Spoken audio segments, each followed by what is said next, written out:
امام بخاری research academy کے YouTube channel کو سبسکرائب کریں اور ہماری ویڈیوز کو لائک اور شیئر کرنا نہ بھولیں۔ شکریہ۔ السلام علیکم ورحمۃ اللہ وبرکاتہ۔ محترم ناظرین، جو تم کچھ بننا چاہو سیریز کی تیسری قسط پیش خدمت ہے۔ دوسری قسط میں ہم نے اس پہلو پر گفتگو کی تھی کہ ہم طلباء مدارس کے سامنے جو مختلف آپشنز ہیں اس میں پہلا آپشن کیا ہے۔ ہم نے ذکر کیا تھا کہ اگر اللہ نے آپ کو اچھی آواز دی ہے تو آپ خطیب بننے کو اپنا مقصد طے کر سکتے ہیں۔ آج ہماری گفتگو اس پہلو پر ہے کہ دوسرا آپشن ہمارے سامنے کیا ہو سکتا ہے۔ اگر آپ کو لگتا ہے کہ آپ کی آواز اچھی نہیں ہے اور آپ کے اندر خطیبانہ جوش نہیں ہے، آپ کی آواز میں خطیبانہ گھن گرج نہیں ہے، لیکن قلم آپ کا اچھا ہے، استاذ کوئی مضمون لکھنے کے لیے دیتا ہے تو درجے میں آپ کا نام اچھے لکھنے والوں میں شمار ہوتا ہے۔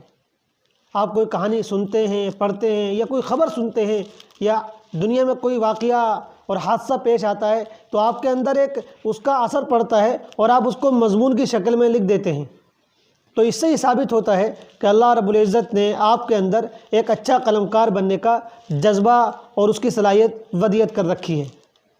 تو ابھی سے آپ طے کر لیجئے کہ آپ کو مستقبل میں ایک اچھا قلمکار بننا ہے، اور اس سلسلے میں اپنا ذہن بالکل صاف کر لیجئے کہ آپ کو مستقبل میں اچھا قلمکار بننا ہے، وہ گویا کہ یہ آپ کی زندگی کا مقصد ہے۔ اب اگر کوئی آپ سے پوچھے کہ آپ مستقبل میں کیا بننا چاہتے ہیں تو اس سلسلے میں آپ بالکل بھی نہ جھجکیے، بغیر جھجک کے، بغیر پس و پیش کے فوراً آپ یہ جواب دے دیں کہ میں مستقبل میں قلمکار بننا چاہتا ہوں، رائٹر بننا چاہتا ہوں، مصنف بننا چاہتا ہوں۔ جب آپ نے اپنا یہ مقصد طے کر لیا تو پھر آپ ابھی سے اس کی محنت میں لگ جائیے۔ کس طرح محنت کریں گے؟ محنت یہ ہے کہ آپ اچھے ادبا، اچھے قلمکاروں کی تحریروں کا، نگارشات کا مطالعہ شروع کر دیجئے، اور روزانہ لکھیے ضرور۔ ایک دن بھی بغیر لکھے ہوئے آپ کا نہیں جانا چاہیے، کوئی ناغہ نہیں ہونا چاہیے۔ کیا لکھیں؟ جو بھی آپ کے ذہن میں آئے وہ لکھ ڈالیے، کوئی کہانی، کوئی خیال، کوئی فکرہ، جو بھی آپ کے ذہن میں آتا رہے وہ سب کچھ لکھ ڈالیے۔ اس میں بہت زیادہ سوچ وچار کی بھی ضرورت نہیں ہے کہ آپ خوب مرتب انداز میں لکھیں۔ شروع میں بے ترتیب بھی آپ لکھ سکتے ہیں، یعنی کوئی مذہبی موضوع ہو یا کوئی تاریخی موضوع ہے، اس پہ لکھنے کی بھی ضرورت نہیں ہے۔ آپ اپنے گھر کے حالات لکھیے، اپنے اندر کے جذبات لکھیے۔ اگر آپ گھر سے آ رہے ہیں تو آپ کے اوپر جو ایک اثر پڑا ہے گھر والوں کو چھوڑنے کا، اس کو آپ کہانی کی شکل میں لکھ دیجئے۔ درجے میں کوئی خاص واقعہ پیش آیا، استاد سے کوئی خاص واقعہ پیش آیا، اس کو آپ مضمون کی شکل میں لکھ دیجئے۔ مدرسے میں جو حالات آپ کے ہو رہے ہیں، جو سرگرمیاں چل رہی ہیں، ان کے اوپر کوئی مضمون لکھ ڈالیے۔ اور یاد رکھیے روز نامچہ ضرور لکھیے، ڈائری۔ رات کو سونے سے پہلے پورے دن کی کارگزاری اور کارکردگی اپنی ڈائری میں ضرور نوٹ کیجیے۔ روز نامچے لکھنے سے ایک اچھا مضمون نگار بننے کی راہ بہت آسان ہو جاتی ہے، ایک اچھا قلمکار بننے کا راستہ بہت سہل ہو جاتا ہے۔ اس میں کبھی بھی ناغہ نہیں ہونا چاہیے اور کوئی کوتاہی نہیں ہونی چاہیے۔ باقی آپ اچھے ادبا کی تحریروں کا مطالعہ کرتے رہیے۔ اشعار کا ایک اچھا ذخیرہ حفظ کر لیجیے، کیونکہ جب تک ایک اچھے قلمکار بننے کے لیے جب تک آپ کے پاس اشعار کا ذخیرہ نہیں ہو تو آپ اچھا قلمکار نہیں بن سکتے ہیں۔ تو اشعار کا ذخیرہ ضرور حفظ کیجیے۔ احادیث اچھی تعداد میں یاد کر لیجیے، اور اگر آپ حافظ ہیں تو بہت اچھا، اور اگر حافظ نہیں ہے تو قرآن کا مطالعہ خوب گہرائی اور پابندی کے ساتھ شروع کر دیجیے۔ قرآنی آیات کا استحضار رہنا چاہیے۔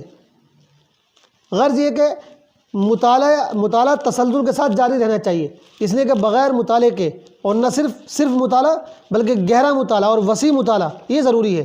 بغیر مطالعے کے کوئی اچھا قلمکار نہیں بن سکتا۔ اسی طریقے سے عالمی حالات پر آپ کی نظر ہونی چاہیے، ابھی سے طالب علمی کے زمانے سے ہی کچھ نہ کچھ عالمی حالات سے آپ کو واقفیت رہنی چاہیے، اس لیے کہ جب تک آپ کو عالمی حالات سے واقفیت نہیں ہوگی آپ اچھا قلمکار اور اچھا مصنف کبھی نہیں بن سکتے۔ تو عالمی حالات سے واقف ہونے کی بھی کوشش کرتے رہیے۔ باقی ایک سوال یہ آپ کے ذہن میں پیدا ہوگا کہ ہمیں مستقبل میں جو قلمکار بننا ہے تو کس فن کا یا کس موضوع کا قلمکار بننا ہے؟ صحافی بننا ہے، مورخ بننا ہے، سیرت نگار بننا ہے، یا اور مختلف پہلو ہوتے ہیں کس پہلو کو لے کر آپ کو خاص محنت کرنی ہے، تو اس سلسلے میں ابھی بالکل پریشان نہ ہوئیے۔ جب آپ اپنے اس تعلیمی مرحلے سے آگے پہنچیں گے تو انشاءاللہ یہ پہلو اور یہ میدان آپ کے سامنے خود بخود واضح ہو جائے گا، صاف ہو جائے گا کہ آپ کو کس میدان میں خاص طور سے اپنی نگارشات پیش کرنی ہے۔ ابھی تو صرف آپ کو یہ سوچنا ہے کہ آپ کو لکھنے کی مشق کرنی ہے، اور یاد رکھیے لکھنا مشق کا تقاضا کرتا ہے۔ ایک اچھا قلمکار بننا لکھنے کی پریکٹس چاہتا ہے۔ یہ چیز نہ صرف پڑھنے سے آ سکتی ہے، نہ مطالعے سے آ سکتی ہے، نہ دیگر چیزوں سے آ سکتی ہے۔ قلمکار بننا اور لکھنے کی اچھی صلاحیت پیدا ہونا مشق کے بغیر نہیں ہو سکتا، تو مشق ضرور کیجئے۔ کوئی دن آپ کا لکھے بغیر نہیں گزرنا چاہیے، اس کو اپنی گرہ میں باندھ دیجئے، اور اگر آپ اس طرح محنت کریں گے انشاءاللہ تو پھر ایک دن وہ آئے گا کہ آپ بہت اچھے قلمکار بنیں گے، بہت اچھے رائٹر بنیں گے، اور آپ کا شمار بہترین مصنفین میں ہوگا۔ والسلام علیکم ورحمۃ اللہ وبرکاتہ۔